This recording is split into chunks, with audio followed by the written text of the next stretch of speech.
సంసారం గురించి అద్భుతమైన మాట చెబుతున్నాడు చూడండి.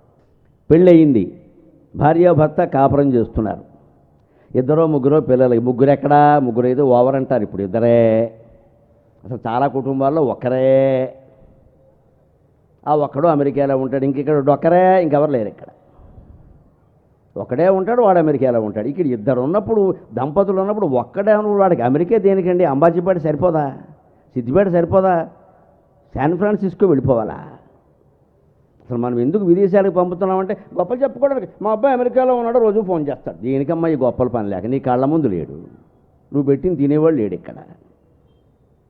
గొప్ప గొప్ప ఎందుకంటే మా బంధువులందరూ వెళ్ళిపోయారు, మనం కూడా వెళ్ళిపోవాలి. ఈ అనుకరణ వ్యాధి బాగా పీడిస్తుందండి రెండు తెలుగు రాష్ట్రాలని కూడా. ఆ అనుకరణ నుంచి బయటపడాలి. ఒకే రోజు 16,000 మంది ప్రయాణం చేశారమ్మా శంషాబాద్లో. రోజు పేపర్లో వచ్చి మూర్చిపోయాను. 16,000 మంది ఒక్కరోజు విమానాలు కిక్కిరిసిపోయాయి. వాళ్ళని దింపడానికి వచ్చిన వాళ్ళు లక్షల సంఖ్యలో ఉన్నారు. అంత అవసరం ఆ విదేశీ వ్యామోహం. ఆ ఉన్న పిల్లలిద్దరూ మన దగ్గర చదువుకోలేరా, మన దగ్గర ఉండలేరా? మన కళ్ళ ముందు ఉంటే ఎంత ఆనందం అండి.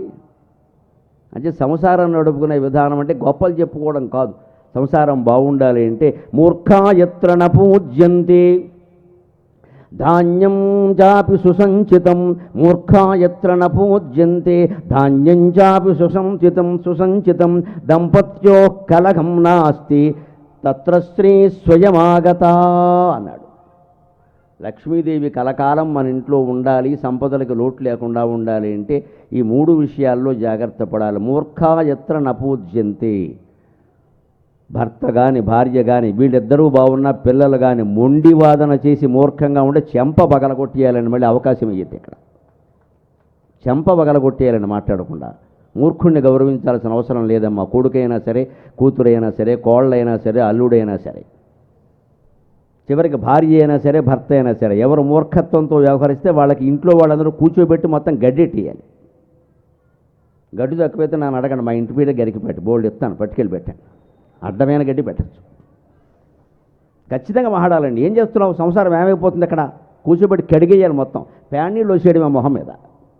మొహమాట పడకూడదమ్మా. ఈ అప్పులన్నీ ఎవడు భరిస్తాడు? రేపొద్దున ఆడది ఏమైపోతుంది? వీడి ప్రాణం పోతే ఈ పిల్లలతో ఈవిడ ఏమైపోతుందండి?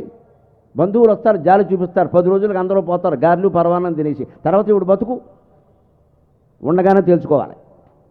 ఎందుకలా తాగుతున్నావు? ఎందుకలా అప్పులు చేస్తున్నావు? ఎందుకలా ఆడంబరాలు చేస్తున్నావు? ఇంట్లో పిల్లలనైనా సరే అడగాలి. మూర్ఖాయత్ర న పూజ్యంతే అంటే అర్థం అది. మా వాడు అంతేనండి, వాడు ఏమన్నా అంటే ఏమన్నా చేసుకుంటాడేమో. ఏంటమ్మా చేసుకునేది? ఎంతమంది బెదిరిస్తారు ఇలాగా? చేసుకుంటానని ఎవడన్నట్టు వరే చేసుకునే ముందు చెప్పరా, ఒక అరగంట ముందు నేను కూడా చేసుకుంటాను చెప్పండి. గొడవ లేదు. ఏం చేస్తాడు? మన మీద వాడికి ప్రేమ లేని ప్రేమ, వాడి మీద మనకేమిటండి అర్థం లేకుండా. ఈ ఊరికి ఆ ఊరు ఎంత దూరమో ఆ ఊరికి ఈ ఊరు అంతే దూరం. ఏ బంధమైనా అంతే. ఎందుకంత బెదిరిపోవాలి? ఏదైనా చేసుకుంటే 10 రోజులు ఏడుస్తామమ్మా. వీడిని ఇంట్లో పెట్టుకుంటే జీవితాంతం ఏడవాలి ఇక్కడ. అది అవసరమా? అంత ప్రేమ? దాన్ని వ్యామోహం అంటారు. ధృతరాష్ట్రుడు అలాగే చచ్చాడు. దుర్యోధనుడు మాట కాదు. దుర్యోధనుడు లాంటి మూర్ఖులు మన ఇంట్లో ఉన్నారు. ఇవాళ ప్రతిదానికి అప్పులు చేస్తున్నారు, తాగి తందనాలు ఆడుతున్నారు, డ్రగ్స్కి అలవాటు పడ్డారండి. నేను మొహమాటం లేకుండా చెప్తున్నా. ఎంత దుర్మార్గం జరుగుతుంది, ఎంత దుర్మార్గం జరుగుతుంది. 9వ తరగతి 8వ తరగతి పిల్లలు డ్రగ్సా? వాళ్ళని ఇంట్లో పట్టుకుని కూర్చుంటున్నాం మనం. ఎక్కడ పోయి అడుక్కోరు అబ్బాయిని బయటికి పంపేయకుండా. ఉంటే ఉండనే, పోతే పోనీ. తల్లిదండ్రులు సరైన శిక్షలు విధిస్తేనే పిల్లలు బాగుపడతారమ్మా. ప్రభుత్వాలు చేయగలిగింది ఏమీ లేదు. ఆలోచించండి దయచేసి. మన సంసారాలతో వాళ్ళకి ఏం సంబంధం అండి? ప్రభుత్వానికి మనం అంటాం ఊరికే. ఇక్కడ గట్టి చర్యలు నీ కొడుకు మీద నువ్వు గట్టి చర్య తీసుకోలేవు, కానీ ముఖ్యమంత్రి తీసుకోవాలయ్యా పని లేక. ఎలా ఆలోచిస్తావయ్యా? నీ ఇంట్లో ఒకరు ఇద్దరు మించి లేరా? అందులో ఒకడు తప్పుడు మార్గంలో ఉన్నాడా? వాడి మీద నువ్వు సీరియస్ యాక్షన్ నువ్వు తీసుకోలేవు. గవర్నమెంట్ తీసుకో. ఏ గవర్నమెంట్కి బాధ్యత? 4 కోట్ల తెలంగాణ మీద ఎవరు తీసుకుంటారండి? ఎవరికి బాధ్యత? ఇద్దరు పిల్లల మీద మనం తీసుకోలేంది హెడ్ మాస్టర్ గారు, ప్రిన్సిపాల్ గారు, హాస్టల్ వార్డెను, ముఖ్యమంత్రి వీళ్ళు తీసుకుంటారండి. అంత అజ్ఞానంలో ఉన్నాం. అందుకే చాణక్యుడు చెంప వాయించి చెబుతాడు విషయాలు. మామూలుగా చెప్పడు ఇక్కడ. ఎందుకు మూర్ఖుల్ని ఇంట్లో పెట్టుకుని గౌరవిస్తున్నారు మీరు? వాడు మొండివాడని, డబ్బు తగలబెడుతున్నాడని, వ్యసనాలు పాలయ్యని తక్షణం ఇంటి బయటకు గెంటేయడమే. బయటికి పో, కనపడడానికి వీల్లేదు ఇక్కడ. సిగ్గు ఎగ్గు ఉంటే నా పేరు చెప్పకుండా బతుకు. కాఫీ హోటల్లో కప్పులు కడుక్కో, నీకు కష్టపడి అప్పుడు తెలుస్తుంది. తాగమను, అప్పుడేం తాగుతాడు? ఆ ధైర్యాలు లేవు మనకి. ఆ ధైర్యం ఇందులో ఏ ఒక్కరు సమస్యలో ఉన్నవారికి కలిగినా నా ప్రవచనం సార్థకమైనట్టే, నా ప్రవచనం సార్థకమైనట్టే. వెంటనే కుటుంబంలో మార్పులు వస్తాయి, గ్రామంలో మార్పులు వస్తాయి. పక్కింటి వాడు చూస్తాడు, ఆయన చేశాడు కదా నేను చేస్తానని చేస్తాడంతే. అందరం భయపడి చచ్చిపోతున్నాం ఇక్కడ. ఎందుకంటే మనకి బతుకుంటే చాలు. బతుకు ఎలా బతికేమనేది ఎవరికి ఎక్కల. ఎందుకంటే బతుకుండడం పని లేక, ఓ పౌరుషం లేనప్పుడు, ఆత్మాభిమానం లేనప్పుడు, ఆనందం లేనప్పుడు, సుఖం లేనప్పుడు దేనికండి బతుకు? రోజు కుళ్ళిపోతూ బిళ్ళలు వేసుకుంటాము. బీపీలు పెరిగిపోయి, షుగర్లు పెరిగిపోయి, పొద్దున్న 30 సాయంత్రం 30 బిళ్ళలు శనగపప్పు మింగినట్టే మింగుతున్నారు ఇక్కడ. ఎందుకని ఆందోళనలో ఎవరిని మనం అదుపులో పెట్టలేం, ఎవరిని మనం ఏం అనలేం, అన్నీ మొహమాటాలే. ఇంకా అక్కడి నుంచి జాతకాలు, గ్రహస్థితి, చేయి చాపి కాళ్ళు చాపి రకరకాలు ఇక్కడ. ఈ పిచ్చి నమ్మకాలన్నీ అక్కడ వచ్చాయి. నీ మనస్సు ఎప్పుడు బలహీనపడిందో అప్పుడు పనికిమాలిన శాస్త్రాలన్నీ ప్రవేశిస్తాయేమో. మేమే మిమ్మల్ని మోసం చేస్తాం, కండువాలు వేసుకునే మోసం చేస్తాం, మొహమాటమే లేదు ఇక్కడ. నువ్వు బలహీనపడ్డావు. బలహీనపడినప్పుడే వాయుగుండం వస్తుంది, గమనించండి. అల్పపీడనం ఉంటేనే వాయుగుండం వస్తుంది, అధిక పీడనం ఉంటే రాదు. మన మనస్సు అల్పపీడనం లేకుండా చూసుకోవాలి, ఖచ్చితంగా ఉండాలి. కఠినంగా ఉండక్కల్లా ఖచ్చితంగా ఉండాలి. అదే చాణక్యుడు. ఎందుకు పూజిస్తున్నావు? ఊరికే మొండాన్ని ఇంట్లో పెట్టుకుని బతిమాలుతాడు, పొమ్మన వేధమని వదిలిపోతుంది శని. అన్ని వ్యసనాలు పాలేవాడు, తాగి తందనాలు ఆడుతున్న డ్రగ్స్ కూడా అలవాటు పట్టాక మన ఇంట్లో ఎందుకు పెట్టుకోవాలి? పొర బయటికి. దెబ్బకి సాయంత్రానికి తెలిసిపోతుంది మొత్తం అంతా. 3 రోజుల్లో మార్పు వస్తుంది మనిషిలో. ఎవడు అన్నం పెట్టకపోతే ఏమవుతాడు? ఆ ఫ్రెండ్ని పెట్టమని ఎవడు పెడతాడు ఇక్కడ? అంచేత మూర్ఖుడైన వాడు కొడుకైనా కూతురైనా ఎవరైనా మనం గౌరవించి ప్రేమించాల్సిన అవసరమైన గంటేవలసిందే. ధృతరాష్ట్రుడు అలా గంటకపోవడం వల్ల చచ్చిన దుర్యోధనుడు బాగానే ఉన్నాడు. 15 ఏళ్ల పాటు ధర్మరాజు ఇంట్లో పడి తిన్నాడండి ధృతరాష్ట్రుడు. ఎంత కర్మ. అది కూడా ధర్మరాజు చాలా తెలివైనవాడు. ఈయన 100 మంది కొడుకుల్ని ఏ భీముడు చంపాడో ఆ భీముడే రోజు అన్నం వడ్డించేవాడు. ఇంతకంటే అవమానం ఉందా? నెత్తురు కూడంటే ఇదే కదా. కొడుకుల్ని చంపిన వాడు చేత్తు అన్నం పెడితే తినడమా? కర్మ కాకపోతే ఎందుకు వచ్చింది ఈ కర్మ? దుర్యోధనుడికి ఎదురు చెప్పలేకపోయాడు. పోనీ బలం తక్కువ ఉన్నవాడా అంటే ఉక్కు భీముడిని తుక్కు చేద్దామని చూశాడే. ఆ చేసేది ఏదో పుట్టినరోజు నాడు దుర్యోధనుడిని పిలిచి నొక్కితే శనెదులిపోయేది కదా. పొరపాటున నొక్కని పోయాడని చెప్తే వదిలిపోయేది కదా. ఆ ధైర్యం లేదండి. నేను నాది ప్రపంచ సమస్యలన్నిటికీ ఒకటే కారణం, నేను నాది. శంకరాచార్య చెప్పిన మాట అహం మమ. అప్పుడు మన కుటుంబాలు ఎలా బాగుంటాయండి? అందుకని మూర్ఖాయత్ర నపూజ్యంత. అంతేకాదు ధాన్యం చాపి సుసంచితం. అన్నం ఎప్పుడూ పారేయకూడదు, ఇంట్లో జాగ్రత్త తీసుకోవాలి. ముఖ్యంగా అన్నం పరబ్రహ్మస్వరూపం అని చెబుతారు. అసలు ఇంట్లో అన్నీ మనిషిని కూర్చోబెట్టి వడ్డించే వరకు కలుపుకోనివ్వకూడదు. కొంతమందికి పెద్ద అలవాటు ఏంటంటే కూర వేస్తే కూర, పచ్చడి వేస్తే పచ్చడి నాకేయడం. ఇది పశు లక్షణం అంటారు. పశువులు తింటాయి అలాగే. ముట్టుకోనివ్వకూడదు కంచాన్ని. వేలు తగ్గొట్టి చెప్తాను తీసేయి అని చెప్పాలి ఖచ్చితంగా. కాస్త మంచినీళ్ళ గ్లాసు పక్కన పెట్టుకుని 2 చుక్కల నీళ్లు దాని మీద తల్లి పరమేశ్వరుడికి నమస్కారం చేసుకోవాలమ్మా. అన్నపూర్ణే సదాపూర్ణే శంకర ప్రాణవల్లభే జ్ఞాన వైరాగ్య సిద్ధ్యర్థం భిక్షాం దేహి కృపామయీ అని శ్లోకం చదువుకుని అన్నం తినడం పిల్లలకి నేర్పాలి. అన్నపూర్ణాదేవి నీ దయ వల్ల మాకు ఈ అన్నం వచ్చిందమ్మా. ఇదంతా ఎందుకు? మనం ఇంజనీర్ అవ్వడానికి, డాక్టర్ అవ్వడానికి, ఇంతలా అవ్వడానికి, పెళ్లి చేసుకోవడానికి, పిల్లల్ని కనడానికి కాదండి. అందులో చెప్పారు అన్నం తినడం ఎందుకు అంటే జ్ఞాన వైరాగ్య సిద్ధ్యర్థం. జ్ఞానం వైరాగ్యం కలగాలంటే శరీరం ఉండాలి కదా. అందుకని అన్నం తింటున్నా. అది గొప్ప హిందూ సంస్కృతి. అన్నం తింటూ చదువుకునే శ్లోకం ఇది. కాశీలో అయితే ఎవడికి అన్నం పెట్టినా, ముష్టాడికి అన్నం పెట్టినా ఈ శ్లోకం చదవకుండా అన్నం పెట్టరు. మన ఇళ్లలో కూడా ఈ శ్లోకం ప్రతిధ్వనించాలి. నందీశ్వరుడు సాక్షిగా, పరమశివుడు సాక్షిగా చెబుతున్నా. జ్ఞాన వైరాగ్య సిద్ధ్యర్థం. అన్నం తినడం అందుకోసం అండి. లావు అవ్వడానికి, పొడుగు అవ్వడానికి, అందంగా కనపడడానికి కాదు. ఇక్కడ ఎలా అయినా పోవడం ఖాయం. నువ్వు 6 ప్యాక్ 8 ప్యాక్ ఎన్ని ప్యాక్లు చేసినా చివరి చేసేది 7 ప్యాక్. అది ఖాయం. 7 కట్లు కడతారు, తోచేస్తారు. ఈ ప్యాక్లు పనికిరావు ఎక్కడ. ఈ ప్యాకేజీ అంతా దేనికంటే నువ్వు లీకేజీ లేకుండా చూసుకో జీవితం. జ్ఞానం లేదు, వైరాగ్యం లేదు, ఏదో ప్యాకేజీ. ఇక్కడ ఇంతలా ఉంటాడు, ఏం చేస్తాడు ఉండి ఇక్కడ? అది అందుకోసం అన్నం. అందుకని వృధా ఎప్పుడు అన్నం మెతుకు పడినా సరే ఆ మెతుకు జాగ్రత్తగా తీసేసి ఆ చెత్తపొట్టులో పడేస్తే క్రిమికీటకాలైనా తింటాయి. కావలసిందే వడ్డించుకోవాలి. ముఖ్యంగా పెళ్ళిళ్లలో, విందుల్లో, వినోదాల్లో అన్నం చాలా దుర్వినియోగం అవుతుంది, వృధాగా పారేస్తున్నారండి. ఒక సర్వే ప్రకారం పత్రికల్లో వచ్చింది ఏమిటి అంటే ఈ పెళ్ళిళ్ళు, వినోదాలు, విందుల్లో పారేసేటువంటి అన్నాన్ని కనుక వినియోగం చేయగలిగితే దేశంలో ఉండే అనాథలందరికీ వారం రోజులు భోజనం పెట్టచ్చండి. ఒక్కరోజు పారేస్తున్న ఆహార పదార్థాలతో దేశంలో ఉండే అనాథలందరికీ వారం రోజులు భోజనం పెట్టచ్చమ్మా, అంత పారేస్తున్నాం మనం. ముఖ్యంగా విందులు వినోదాల్లో తినేది తక్కువ, పారేసేది ఎక్కువ. 16 రకాల అన్నాలు పెడతారు అక్కడ. Fried rice, lemon rice, rice, avakaya rice. వీడెవడండి ఆవకాయ అన్నం కలపడానికి? వ్యధ వచ్చేది వీడు, మనం కలుపుకోలేమండి. అలాంటి చోట తినకూడదమ్మా, నేనైతే తిన్నాను. తీసేయి, నీ చెయ్యట్టు కలుపుతావు, నేను తినాలి అక్కడ. ఆవకాయ రైస్, వంకాయ రైస్, వీడి తలకాయ రైస్. ఇన్ని రైసులు అవసరం? అసలు రైస్ ఉండదు ఇంతకీ. నా పోటుగాడు ఎవడో బాబు అన్నం ఎక్కడంటే, అన్నం అంటే ఏమిటంటున్నాడు వాడు. అన్నం అంటే రైస్ అనాలి. రైస్ అంటే బియ్యం అండి. యథవ ఇంగ్లీషు. అన్నానికి పదం లేదండి. అన్నానికి పదం లేని వాడి భాష మనం మాట్లాడుతున్నాం. అన్నం తింటున్నావా, గడ్డి తింటున్నావా? అన్నానికి పదం చూపించండి ఇంగ్లీషులో. కుక్కుడు రైస్, అది నువ్వు పుట్టించావు ఎక్కడ? అన్నం అనే పవిత్ర పదార్థం తెలుగులో మాత్రమే ఉందమ్మా. ఎందుకంటే తెలుగు వాళ్ళు అన్నం తింటారు, అందరూ గడ్డి తింటున్నారేమో నాకు తెలియదు. అన్నానికి పదం లేదు, అదో భాష. ఆ మీడియంలో చదివిస్తున్నాం, సిగ్గు లేకపోతే సరే. అన్నం అనడానికి పదం లేదు ఇక్కడ. అదో పెద్ద గొప్ప భాష కింద ప్రచారం చేస్తున్నాం. నమస్కారం, ఎన్ని పదాలు ఉన్నాయండి ఇంగ్లీషులో? ఓన్లీ ఏదో నమస్కారం, అది కూడా తెలుగు మాట. శాల్యూట్ అంటాడు, ఏదో గుడ్ మార్నింగ్ నమస్కారం కాదండి. నమస్కారానికి పదం, ఎందుకంటే ఇంగ్లీష్ వాడు నమస్కారం చేయడు. మనకి ఎన్ని పదాలు ఉన్నాయో తెలుసా? నమస్కారం, నమస్కరణం, నమస్సు, నమస్య, నతి, ప్రణతి, వినతి, నమోవాకం, అభివాదం, అభివందనం, అంజలి, శరణు, దాసోహం, వేడికోలు, కేల్మోర్పు, వెన్నెల. ఇన్ని రకాల పదాలు ఉన్నాయండి. 16 పదాలు కనీసం ఉన్నాయి నమస్కారం అనడం కోసం. వెన్నెల అంటే నమస్కారం అండి. దోసిలి, దోయిలి, వెన్నెల, వేడుకోలు, ఇవన్నీ నమస్కారాలకి పదాలు. జేజే అంటే నమస్కారం. చిన్నపిల్లల్ని దేవుడి దగ్గర తీసుకెళ్ళి జేజే అంటాం. జేజే అంటే నమస్కారం అమ్మ, దేవుడు కాదు. జేజే అంటే నమస్కారం. నమస్కారం అనడానికి 30 పదాల పైన ఉన్నాయి తెలుగు భాషలో. ఎంత సంస్కారవంతమైన భాష. అది మర్చిపోయి ఇంగ్లీషును పట్టుకు ఏడుస్తున్నాం ఇక్కడ. ఓ నమస్కారానికి పదం లేదు, అన్నానికి పదం లేదు, ఆదరణకి పదం లేదు, మర్యాదకి పదం లేదు. ఏం భాషలండి ఇవన్నీ? ఆ భాష లేదు, మనకు ఆ సంస్కారం లేకుండా పోయింది. భగవంతుడు ఎక్కడ దొరుకుతాడు?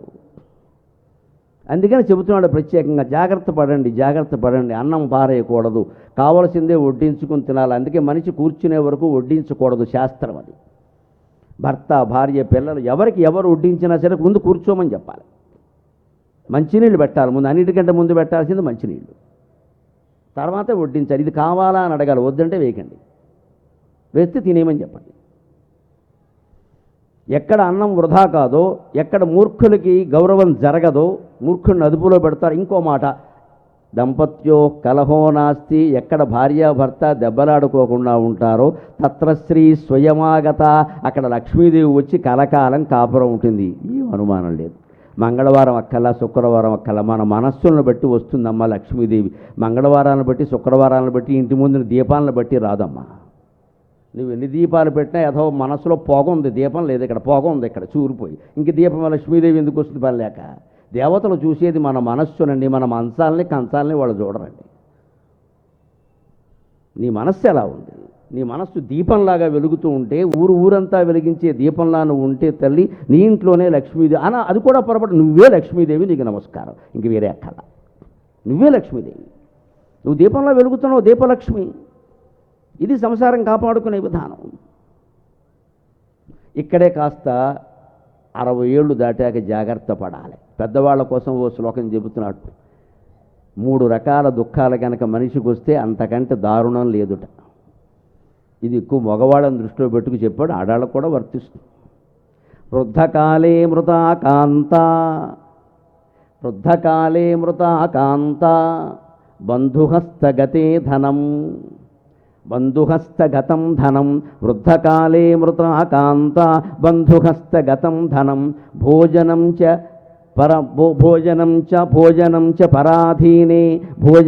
పరాధీనే త్రిస్రక పుంసాం విడంబనా.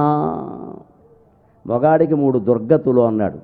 60 ఏళ్ళు దాటిన మగవాళ్ళందరూ జాగ్రత్త పడాలి. కొన్ని పడలేము, కొన్నైనా పడాలి. వృద్ధకాలే మృత భార్య. 60 70 దాటాక భార్య పోతే ఇక ఆ మొగాడి గతి చెప్పుకోలేమండి. ఇంకా చాలా ఇబ్బంది. ఎందుకంటే భార్యను అడిగినట్టుగా కోడలను అడగలేడు, ఎవరిని అడగలేడు. ఇంట్లో ఒంటరి అయిపోయాడు. పలకరించేవాళ్ళు లేరు, కానీ శ్యామయ్య తిన్నావా అని అడిగేవాడు లేరు. ఒక రకంగా భర్త పోయినా ఆర్థికమైన ఇబ్బంది లేకపోతే ఆడవాళ్ళకి పర్వాలేదమ్మా. ఎవరికైనా వియోగమే, బాధే. కానీ ఆర్థికమైన లోటు లేకపోతే ఆడవాళ్ళకు ఒక సౌకర్యం ఏంటంటే, మన దేశంలో 70 ఏళ్ళు వచ్చినా డేక్కుంటూనో పాక్కుంటూనో వెళ్ళి వాళ్ళ కాఫీ వాళ్ళు కాచుకుంటారు. మా మొగాళ్ళ గత ఏమిటంటే, మాకు చేత కాదు, ఎవడిచ్చేవాళ్ళు లేడు. పైగా మొగాడికి చేసే సేవలన్నీ మొగాడు చెయ్యడు, ఆడది చేయడానికి వీలు లేదు. కొడుకేమో చెయ్యడు, ఆడది చేయడానికి వీలు లేదు. బాత్రూమ్ ఇబ్బందులు ఉంటాయి, కోడలు ఎలా వస్తుందండి? కొడుకు చేయడానికేమో వాడు కలెక్టర్ అయిపోయి అప్పటికే IAS IPS వాడేం చేస్తాడు? ఆడాళ్ళకైతే ఈ ఇబ్బంది లేదు. ఆడాళ్ళు ఏదో ఇంట్లో ఉంటారు, లేదా నువ్వు నర్సును పెట్టిస్తారు, ఏదో చేసేస్తారు. అందుకే చాణక్యుడు చెబుతున్నాడు, ఎవరి పట్ల ఆయనకి పక్షపాతం ఏం లేదు, అందరికీ వర్తిస్తుంది. ఇది మగాళ్ళకి ప్రధానంగా. సరే, ఇది మన చేతుల్లో లేదు. భార్య గతించడం, భర్త గతించడం అది మనం నిర్ణయించే విషయం కాదు. ఇది మనం దానికి బాధపడే ఉపయోగమే లేదు. ఆరోగ్యాలు జాగ్రత్త చూసుకోవడం, అది వదిలి. తర్వాతది రెండో దుఃఖం ఏమిటంటే, బంధుహస్తగతం ధనం. ప్రతి మగవాడు, ఆడది కూడా ఉద్యోగాలు చేసేవాళ్ళు జాగ్రత్త పడాలమ్మా. మన డబ్బు మన చేతిలో ఉండాలి. బంధువుల పేర, పిల్లల పేర, రకరకాల పేర్ల పెట్టేయకూడదమ్మా. స్థిరాస్తులన్నీ ఆ సంపాదించిన వాడి పేరు మీదే ఉండాలి ఖచ్చితంగా. దాని మీద ఆదాయం అనుభవిస్తే ఎవరైనా అనుభవించలేండి, పర్వాలేదు. 4 ఇళ్ళు మన పేరు మీద ఉన్నా సరే చచ్చే వరకు కొడుకుల పేరు మీద పెట్టకూడదు. మొహమాటం ఏం లేదు ఇక్కడ. 4 యజమాని పేరు మీదే ఉంటాయి. కావాలంటే ఓ ఇంటి అద్దె అనుభవించమనండి, అద్దె వసూలు చేసుకుని తీసుకోమనండి. నెలకు 10,000 వస్తుంది, తీసుకోమనండి. ఇల్లు రాయొద్దు. ఇల్లు రాస్తే అయిపోయింది, వృద్ధాశ్రమం అయిపోయినట్టే. ఇంకా వీళ్ళు ఉండే ఇల్లు అసలే రాయకూడదు. వీళ్ళు ఉండే ఇల్లు రాశారంటే మన్నాడే ఎప్పుడెందుకు ఇక్కడ తీసేసి అపార్ట్మెంట్ కడతానంటాడు వాడు. మనం ఎక్కడికి పోవాలి? మన డిపార్ట్మెంట్ చెట్టు కింద కూర్చోవాలి. వీడికి అర్థం కాదు చెబుతుంటే. అంచేత అసలు అధికారం ఇవ్వద్దండి. మొహమాటం లేకుండా జీవితం కాపాడాలంటే చెబుతున్నాడు చాణక్యుడిలాగా. పిల్లల మీద మనకి ప్రేమ ఉండదు. ప్రేమ అంటే వాళ్ళు చెడిపోకూడదు కదా. చెడిపోకూడదు అంటే ఆస్తులు రాయకూడదు. పోయిన తర్వాత ఎలాగో తీసుకుంటారు. కోర్టుకుని తీసుకోమన్నా మనకి ఎందుకే గొడవ, మనం వెళ్ళిపోయాం పైకి. నమశివాయ. రాయకూడదు. చాలా మొండిగా ఉండాలి. అప్పుడే జీవితాలు బాగుంటాయి, లేదా సంసారం నాశనం. అందుకని స్పష్టంగా చెబుతున్నాడు, ఇక వృద్ధకాలంలో భార్య పోవడం ఒక దుఃఖం అయితే, రెండోది డబ్బు బంధువుల దగ్గర ఇరుక్కుపోయింది. ఇంకా ముఖ్యంగా మగవాళ్ళు గమనించాల్సింది ఏంటంటే, భార్యకి తెలియకుండా అప్పులు ఇచ్చేస్తారండి బయట. ఎవడో అడుగుతాడు, బావమరిదికి బావమరిది కాదు, బావమరిదికి బావమరిది. వీడికేం చుట్టమంటే వాడు తోడేలుడు మేనలుడు ఎవడో ఉంటాడు, వాడికి ఇచ్చేస్తాడు. చెప్పడు భార్యకి. ఖచ్చితంగా మొహమాటం లేకుండా చాణక్యుడి మాట నేను చెబుతున్నానమ్మా. 10,000 దాటి దానం చేసిన, 10,000 దాటి ఎవరికైనా ఇచ్చిన భార్య భర్తకి, భర్త భార్యకి చెప్పి తీరాలమ్మా. సంసారం అంటే ఇది ఖచ్చితంగా చెప్పాలి. అనుమతి తీసుకోవాలి. ఒకవేళ వద్దంటే మానేయాలి. నీ పెత్తనాలు ఏం కుదరవు ఇక్కడ. ఆడలేదు, మగాలేదు, ఎవరు పెత్తనం. సంసారం, పిల్లలు ముఖ్యం అక్కడ. ఈయన గారికి వేదిక మీద పేరు ప్రతిష్ట ముఖ్యం. ఈయన పేరు చెప్తారంటే 10 లక్షలు ఇచ్చేస్తారు. తర్వాత ఎవడు తీరుస్తాడు కుటుంబానికి? ఈ కాలంలో అనేక రకాల డబ్బులు పెరిగే కాబట్టి 10,000 వరకు పర్వాలేదు. ఏవో చిల్లర దానాలు అవి ఉంటా, అన్నీ చెప్పాలంటే కష్టం. ఆడాళ్ళు చేస్తారు, మగాళ్ళు చేస్తారు, అయిన వాళ్ళకి సాయం చేస్తారు. 1000కి 2,000కి చెప్పాలంటే కష్టం. కానీ 10,000 దాటిందంటే దానం చేసినా సరే, ఆస్తి కొన్నా సరే, ఆస్తి అమ్మినా సరే, ఏం చేసినా, ఎవరికైనా అప్పిచ్చినా సరే ఖచ్చితంగా భార్యకి చెప్పాలి, ఖచ్చితంగా భర్తకి చెప్పాలి. నేనేదో ఇచ్చేసాను మొహమాట పడిగాను, కాస్త చూసుకోండి అని చెప్పాలి. ఒక మాట చెప్పి తను చూసుకుంటాడు ఆయన. లేకపోతే ఏమైపోతాం? వెనకటికి ఒక ఇంట్లో 4 కొడుకులు 4 కోడళ్ళు ఉన్నారట. అదంతా ఉమ్మడి కుటుంబం. పాత రోజులు కదా, 100 ఏళ్ల క్రితం కథ, తెలంగాణ కథే. అందులో 4వ కోళ్ళ కాపురానికి వచ్చింది. ఈ మొత్తం అందరితో కలిసి అప్పుడు ఉండలేకపోతుంది. ఆవిడ పని బద్ధకం, పని చేయలేకపోతుంది. అందుకని మొగుడు దగ్గర దాచినా మొగడా వేరుందాం, దాచినా మొగడా వేరుందాం, దాచినా మొగడా వేరుందాం అన్నట్టు. అంటే నేను ఏదో దాచాను, వేరు కాపురం పెడితే మనం సుఖంగా ఉండొచ్చు, వీళ్ళందరితో మనకి ఎందుకు పంచుకోవాల్సి వస్తుంది. పాపం ఈ మొగుడు ఏదో దాచింది అనుకున్నాడు. మొత్తం మీద 1 ఏడాదో 2 ఏళ్ళు అయ్యేసరికి అన్నదమ్ములతోనూ తల్లిదండ్రులతోనూ తగాదా పెట్టుకుని వేరే కాపురం పెట్టాడు. పెట్టిన తర్వాత గృహప్రవేశం అయ్యాక ఆవు ఇంట్లోకి వెళ్ళాక చావు వచ్చింది. అక్కడ లోపలికి వచ్చిన తర్వాత దాచాను అన్నావు కదా, దేశాన్ని అన్నావు కదా, ఏం దాచాను అన్నట్టు. అప్పుడు వెనకాల దాచిన 2 చేతులు బయటికి తీసి, నాళ్ళు పని చేయకుండా ఈ 2 చేతులు దాచాను, అంతకంటే ఏం దాచలేదని చెప్పి. ఈ కబుర్లకి సంసారాలు పాడు చేసుకోకూడదండి. అదే ఉమ్మడి కుటుంబంలో ఉంటే ఆ అత్తగారు చూసుకునేది, పెద్ద ఆవిడ, అన్నదమ్ములు ఉన్నారు, ఒకళ్ళు కష్టం వస్తే ఒకళ్ళు ఆదుకుంటారు. విడిగా వెళ్ళిపోతే మన గురించి ఎవడు పట్టించుకుంటాడండి? నలుగురిలో ఉండడంలో చాలా సుఖం ఉంది. సుఖ దుఃఖాలు పంచుకుంటారు. ఇంట్లో ఏదైనా దుఃఖం వచ్చి కన్నీళ్ళు పెడితే ఎవరో ఒకరు వస్తారు, వచ్చి ఓదారుస్తారు. కలిసి ఉంటే కలదు సుఖం అన్నారు. అది నేర్చుకోవాలి. అంతకుముందు ఆర్థికంగా జాగ్రత్తగా ఉండాలి.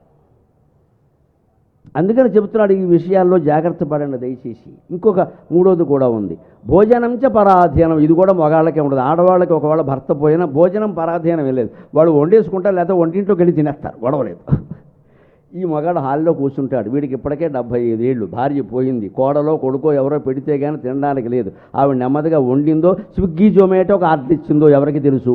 అవి వస్తే వీడు చచ్చి ఊరుకుంటాడు. ఇక్కడ ఆర్డర్ పెట్టాను మావయ్య అంటే వీడి కోసం యమధర్మరాజు ఆర్డర్ పెట్టాలి. ఇక్కడ ఈ ఆర్డర్లు పెట్టేవాళ్ళు తయారయ్యారు. ఇప్పుడు ఉండేవాళ్ళు ఎవరు లేరమ్మా, అంతా ఆర్డర్లు పెడుతూ నీకు ఏం పెట్టమంటావు, నాకేం పెట్టమంటావు, ఇదే గొడవ. మొత్తం ప్రపంచం మొత్తానికి పెద్ద క్యాటరింగ్ ఎవరంటే స్విగ్గీ జొమాటో. ఇంట్లో లేదు. ఎందుకు చెప్పాడు ఈ విషయం? 1000 ఏళ్ల క్రితం గుర్తుపట్టాడు చాణక్యుడు. నీ భోజనం నీ అధీనంలో ఉండాలి. నువ్వు వండుకునేనా తినాలి, లేదా నువ్వు 4 పళ్ళు తినేనా బతకగలగాల. అలా చూసుకోలేక వృద్ధాప్యం గడవడం కష్టం. అందుకే నేను 60 ఏళ్ళు దాటిన వాళ్ళందరికీ చెబుతున్నాను, నేను ఆచరించే మీకు చెబుతున్నా, రాత్రిపూట పళ్ళు తినడం అలవాటు చేసుకోండి, ఒక పూట భోజనం అలవాటు చేసుకోండి, సుఖంగా ప్రాణం అలవాటు పడుతుంది. నేను 2010లో రాత్రిపూట అన్నం మానేశాను, పలహారం కూడా మానేశాను. రాత్రిపూట ఇప్పుడు ఇంత ప్రసంగం చేసిన తర్వాత కారులో తినేది ఏమిటంటే 2 యాపిల్ పళ్ళు లేకపోతే 2 కమలా పళ్ళు, అంతే. ఇంకేం ఉండదు ఇక్కడ. ఇలా 2010 నుంచి నడుస్తూనే ఉంది హాయిగా. గొంతు గంటసాల గొంతులో పలుకుతుంది, ఏం ఇబ్బంది ఏం లేదు ఇక్కడ. 60 ఏళ్ళు దాకా 65 నా వయసు. తగ్గించాలి.